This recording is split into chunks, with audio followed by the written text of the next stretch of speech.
Dôvodom je vyjadrenie nespokojnosti so zahraničnou politikou Európskej komisie, čo týka obchodných dohôd, ako je napríklad Mercosur alebo Ukrajina, prípadne iné tretie krajiny, kde vieme, že prebiehajú už rokovania ako Mexiko a Thajsko, pretože má to dve roviny. Za prvé, poľnohospodári v týchto krajinách tretích hospodária za úplne iných podmienok, nižších environmentálnych, sociálnych a pracovných podmienok ako naši poľnohospodári, čo nás veľmi konkurenčne znevýhodňuje.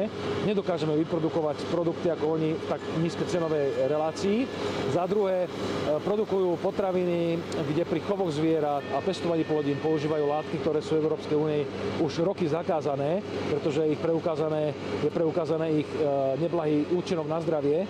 Před rokem jsme se v těchto místech potkali taky ze slovenské strany, z naší strany a bylo tady daleko víc lidí, teď jsme to s kamarádama konstatovali, že je tady snad o třetinu méně lidí, že spousta sedláků už rezignovala, protože máme-li proti sobě vládu, která se nestará o sedláky vůbec, háží jim klacky pod nohy, takže ti lidi prostě rezignovali.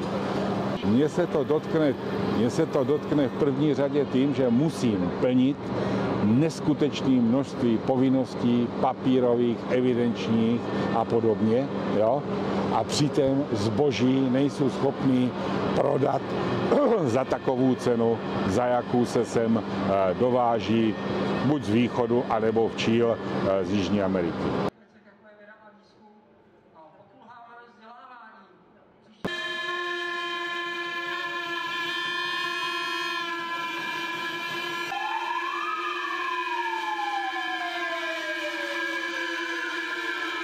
Spotřebitelé, jaké potraviny chtějí kupovat a jaké se jim samozřejmě.